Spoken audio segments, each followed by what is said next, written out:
आइए आज उस अजीम लम्हे की कहानी को समझते हैं जिसने तारीख का रुख हमेशा के लिए मोड़ दिया। ये वो लम्हा था जिसने इंसानियत के लिए आखिरी इल्हामी पैगाम की बुनियाद रखी। हम अपने तसव्वुर में मक्का के करीब जबले नूर की उन बुलंदियों पर चलते हैं, उस गार में जहां पैगंबर आखिरुज़्ज़मां हज़रत मोहम्मद सल्लल्लाहु अलैहि वसल्लम पर पहली वही नाजिल हुई।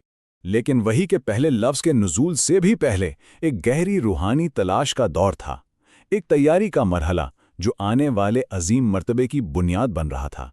देखिए, जैसे जैसे आप सल्लल्लाहु अलैहि वसल्लम अपनी उम्र की तीसरी दहाई में दाखिल हुए, आपने अपने माशरे की मुशरकाना रसूमात से एक अजीब सी बेचैनी महसूस करना शुरू कर दी। सच्चाई की गहरी तड़प आपको तन्हाई की तरफ ले जा रही थी। ये कोई अचानक होने वाला वाक़या नहीं था, ये रूहानी सफ़र कई सालों पर फैला हुआ था।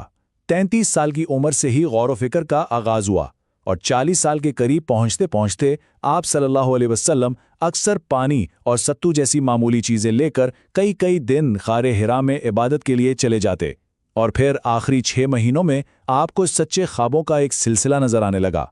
ये आने वाले अजीम वाक़े की एक वाज़ेह निशानी थी। तो अब हम चलते हैं उस तारीख साज लम्हे की तरफ, वो लम्हा जब आसमान ज़मीन से हमकलाम हुआ और एक लफ्ज़ ने हमेशा के लिए सब कुछ बदल कर रख दिया। तो जब आप सल्लल्लाहु अलैहि वसल्लम की उम्र मुबारक 40 बरस हुई तो क्या हुआ? रमज़ान की एक बाबरकत रात थी, गार की गहरी तन्हाई, और वहाँ एक ऐसी मुलाकात मुकद्दर थी जो न सिर्फ आप सल्लल्लाहु अलैहि वसल्लम की ज़िंदगी बल्कि पूरी इंसानियत की तकदीर बदलने वाली थी। अचानक एक नूरी मखलूक हज़रत जिब्राइल अलैहिस्सलाम ज़ाहिर हुए और एक ही बड़ा ताकतवर और वाज़ेह हुक्म दिया, इक़रा यानी पढ़ो। नबी अकरम सल्लल्लाहु अलैहि वसल्लम, जो कि उम्मी थे यानी लिखना पढ़ना नहीं जानते थे, उन्होंने जवाब दिया, मा अना बिक़ारिइन, यानी मैं तो पढ़ा हुआ नहीं हूँ। इस पर फरिश्ते ने आप सल्लल्लाहु अलैहि वसल्लम को अपने सीने से लगाकर इतनी ज़ोर से भींचा कि आपकी बर्दाश्त जवाब दे गई। फिर छोड़ा और दोबारा वही हुक्म दिया। ये अमल 3 बार दोहराया गया और हर बार आप सल्लल्लाहु अलैहि वसल्लम ने वही जवाब दिया, जिससे इस लम्हे की हैबत और शिद्दत का अंदाज़ा होता है। और फिर तीसरी बार भींचने के बाद हज़रत जिब्राइल अलैहिस्सलाम ने वो पहली इल्हामी आयात तिलावत फरमाई जो इंसानियत के लिए एक नए दौर का आगाज़ थी। पढ़ अपने रब के नाम से जिसने पैदा किया, इंसान को जमे हुए खून के लोथड़े से पैदा किया। पढ़, और तेरा रब बड़ा करीम है जिसने कलम के ज़रिए इल्म सिखाया, इंसान को वो कुछ सिखाया जो वो नहीं जानता था। अब इस अजीम इल्हामी तजुर्बे के बाद जो कुछ हुआ वो इस वाक़े के गहरे इंसानी पहलू को हमारे सामने लाता है।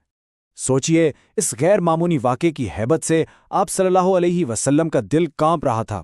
आप घर वापस अपनी शफीक अहलिया हज़रत खदीजा रज़ियल्लाहु अन्हा के पास आए और सिर्फ इतना कह सके, ज़म्मिलूनी ज़म्मिलूनी, यानी मुझे चादर उड़ा दो, मुझे चादर उड़ा दो।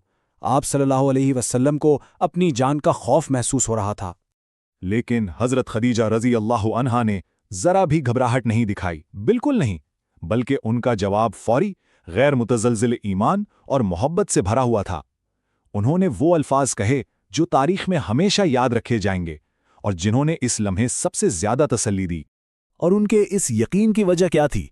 आप सल्लल्लाहु अलैहि वसल्लम का बेमिसाल किरदार। उन्होंने आपकी खूबियां गिनवाईं कि आप रिश्तों को जोड़ते हैं, हमेशा सच बोलते हैं, कमज़ोरों का बोझ उठाते हैं, मेहमान नवाजी करते हैं और हर ज़रूरतमंद की मदद करते हैं। और फिर फरमाया कि अल्लाह ऐसे बेहतरीन इखलाक वाले शख्स को कभी तन्हा नहीं छोड़ेगा, कभी रुस्वा नहीं करेगा। तो ये जो ज़ाती तजर्बा था जो गार के तन्हाई में शुरू हुआ था, अब ये जल्द ही एक आलमी मिशन की शक्ल इख्तियार करने वाला था। हज़रत खदीजा रदियल्लाहु अन्हा आप सल्लल्लाहु अलैहि वसल्लम को अपने आलिम कज़न वरक़ा बिन नौफल के पास ले गईं। वो पिछली आसमानी किताबों का इल्म रखते थे। वरक़ा ने ये सब सुनते ही फ़ौरन पहचान लिया और कहा कि ये तो वही नामूसे अकबर हैं, यानी वही लाने वाले सबसे बड़े फरिश्ते हैं जो हज़रत मूसा अलैहिस्सलाम के पास भी आए थे। और यूं उन्होंने आप सल्लल्लाहु अलैहि वसल्लम की नबूवत की वाज़ेह तस्दीक कर दी।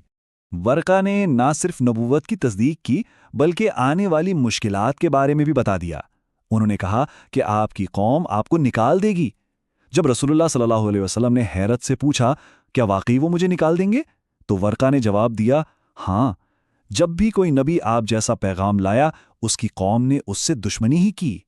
वही के नुज़ूल में एक मुख्तसर वक्फे के बाद अल्लाह का हुक्म दोबारा नाजिल हुआ और इस बार एक वाज़ेह मिशन के साथ, ए चादर ओढ़ने वाले, उठो اور خبردار کرو اور اپنے رب کی بڑائی بیان کرو اور اپنے کپڑوں کو پاک رکھو اور ناپاکی کو چھوڑ دو۔ ان آیات نے تسلی کی چادر کو ذمہ داری کے علم میں بدل دیا۔ اب حکم واضح تھا، اٹھو، انسانیت کو غفلت سے بیدار کرو، انہیں ان کے انجام سے خبردار کرو اور اپنے رب کی عظمت کا اعلان کرتے ہوئے اسلام کا پیغام پھیلانے کے عظیم مشن کا آغاز کر دو۔